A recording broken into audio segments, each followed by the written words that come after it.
Storytime with Stone. The Five Boons of Life by Mark Twain. Just in case you don't fucking know, you ignorant bastards, but a boon is a noun. It's something that is considered beneficial or helpful. Right, let's get on with this fucking thing. Chapter fucking 1. In the morning of life came a good fairy with her basket and said, "Here are the fucking gifts. Take one, leave the others, and be very fucking wary. Choose wisely.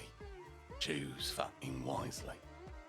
For only one of them is of any value."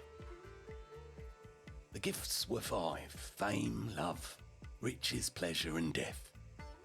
Well, the youth amongst them said eagerly, "There's no need to fucking consider, is there?" And he chose pleasure. He went out into the world and sought out the pleasures that youths delight in. But each in its turn was short-lived and disappointing. Vain, empty, and departing mocked him. In the end, he said, "These years I've wasted. If I could but choose again, I'd choose more wisely." Chapter fucking 2. The fairy appeared and said, "4 of the gifts remain. Choose once more, and oh, remember, time is fucking flying, and only one of them is precious." The man considered long, and then chose love, and did not mark the tears that rose in the fairy's eyes. After many, many years, the man sat by a coffin in an empty home, and he communed with himself, saying, "One by one they have gone away and left me. Now she lies here, the dearest and the last. Desolation after desolation has swept over me. For each hour of happiness, the treacherous trader love has sold me. I've paid 1,000 hours of grief. Out of my heart of hearts, I'll curse him." Chapter 3.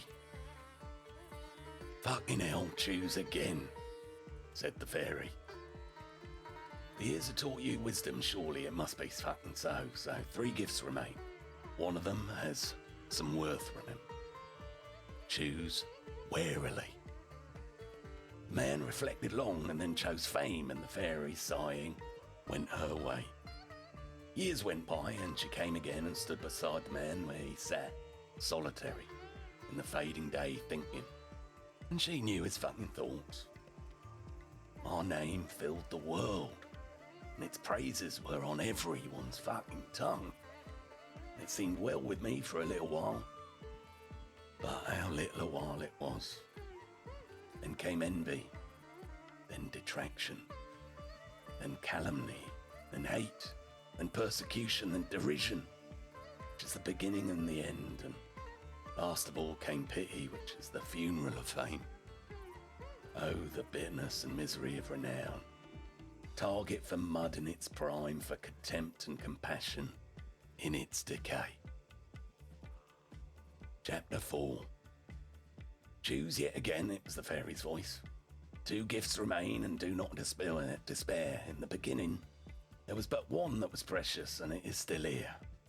Wealth, which is power. How blind I was," said the man. "Now, at last, life will be worth living. I'll spend, squander, dazzle. These mockers and despisers will crawl in the dirt before me, and I'll feed my hungry heart with their envy. I'll have all the luxuries, all the joys, all the enchantments of the spirit, all contentments of the body that man holds dear. I will buy deference, respect, esteem, worship, every pinchbeck, grace of life the market of a trivial world can furnish me. I've lost much time and chosen badly heretofore, but let that pass. I was an ignorant then, could but take for best what seemed so." 3 short years went by, and a day came when the man sat shivering in a mean garret, and he was gaunt and wan and hollow-eyed and clothed in rags, and he was gnawing a dry crust and mumbling, "Curse all the world's gifts, for mockeries and gilded lies, and miscalled every one. They're not fucking gifts, but merely lendings. pleasure, love, fame, riches. They're all but temporary disguises for tasting realities. Pain, grief, shame, poverty. The fairy said true in all her store, but there was one gift which was precious. Only one that was not valueless.